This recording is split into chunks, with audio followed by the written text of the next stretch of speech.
Ladies and gentlemen, please fasten your seatbelt as we are now landing in Cairo International Airport. مصر الجميلة بتناديك وكل ايد ممدودة ليك ويا رب يبقى الجاي خير وأمان سحر الطبيعة هرم ونيل وسهر وليل غير أي ليل وعيون بتضحك ليك في كل مكان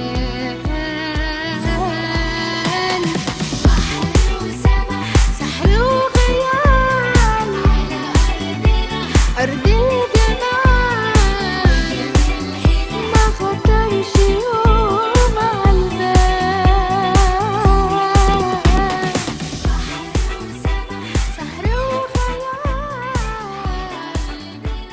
أرض الجمال.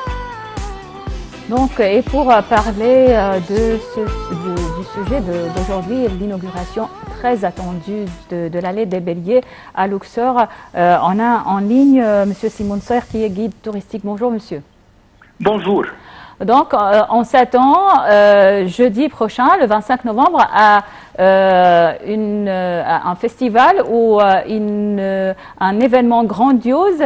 On peut dire que c'est un événement à l'instar de la parade des momies royales qui a eu lieu le 3 avril dernier. Effectivement, tous les grands événements que l'Égypte a réalisés ont rapporté une recette touristique à l'Égypte fabuleuse.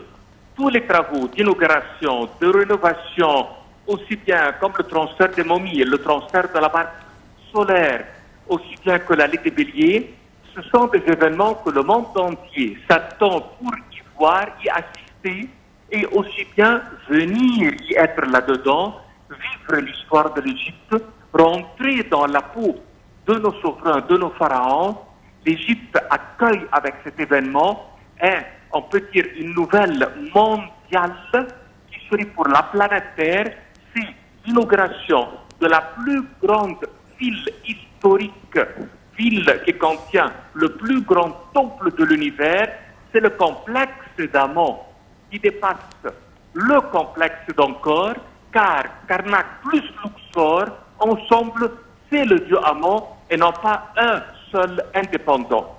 Cela fait 3,6 km de longueur entre les deux temples, qui est en même temps un endroit qui concerne les dieux de l'Égypte, ça veut dire multitude de temples sur toute la longueur de chemin, aussi bien qu'on trouve à cet endroit la vie quotidienne, les fours à pain, les habitations, le lieu où il y avait la classe ouvrière, les habitations des prêtres, les rues qui ont été à l'époque, le canal d'eau qui ramenait les bateaux du fleuve du Nil envers le temple, les lieux où on plaçait les offrandes, le lieu des petites barques qui prenaient les dieux dans la promenade, la visite qui se faisait pour Amon envers la déesse Mout dans le temple de Luxor. Il y avait cette belle promenade avec tous les cavaliers qui venaient, les soldats, le peuple qui venait de toutes les provinces pour placer les fleurs, pour placer les cadeaux, pour placer les animaux en cadeau pour les dieux. Alors, cet endroit serait vraiment le lieu numéro 1 comme quartier piéton et un temple dont se promène à l'intérieur pour y faire des journées et des journées sans arrêt.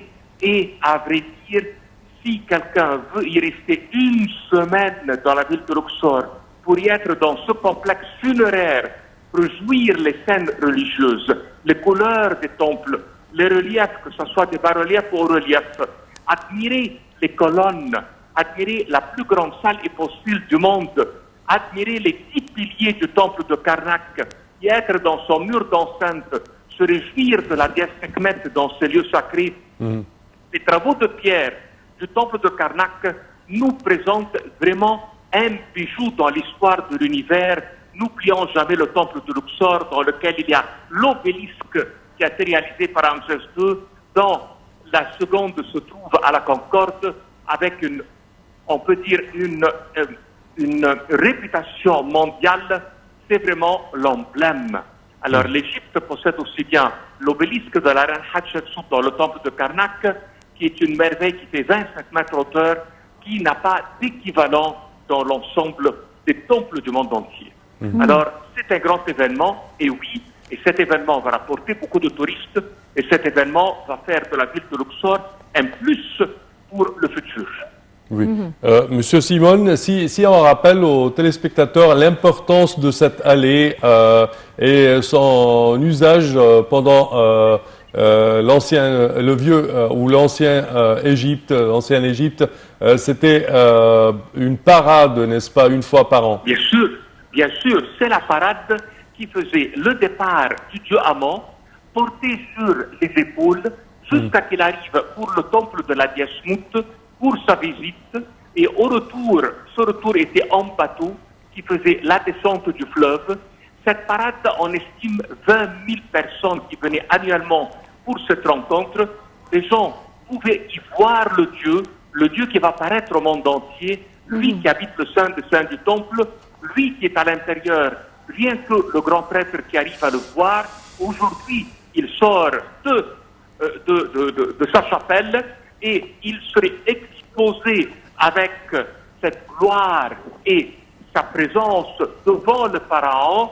Ici, on voyait bien le pouvoir religieux de l'Égypte, accompagné par le pouvoir de notre souverain en tête de l'armée égyptienne, tous les deux coopéraient à la perfection pour gérer l'empire de l'Égypte.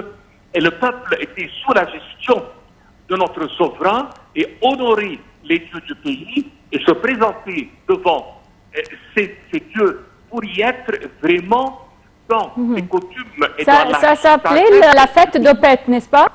Oui, sa fête Opet, exactement. Et c'est une des fêtes les plus célèbres de l'Égypte et qui a été pour les 3000 ans célébrée. Car Karnak, malgré que nous on dit qu'il est du Nouvel Empire, mais on a pu découvrir avec les travaux de fouilles archéologiques qu'il y avait des chapelles de la période du Moyen Empire, et même avant le Moyen Empire, Luxor gérait l'Égypte. Ça, c'est la ville qui a été dans le temps le centre de l'Égypte spirituelle, comme la ville d'Abydos. Parfait. Alors, Monsieur Simon Sawyer, guide touristique, merci beaucoup pour toutes ces informations concernant donc l'allée des Béliers qui va être inaugurée le 25 novembre, c'est-à-dire jeudi prochain. On s'attend donc tout le monde et les yeux se dirigent vers la ville de Luxor pour suivre cet événement très important, surtout donc les amateurs de l'Égypte antique, n'est-ce pas Sameh? Oui, certainement.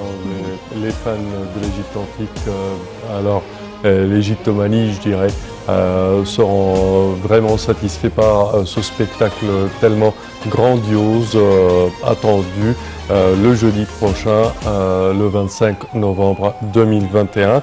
Malheureusement, chers téléspectateurs, notre temps arrive à bout au terme de cette édition. Je tiens à vous remercier d'avoir été des nôtres et je tiens également à remercier ma collègue Elham. Merci Sameh, merci tout le monde pour votre attention et restez donc sur NATV pour la suite de nos programmes.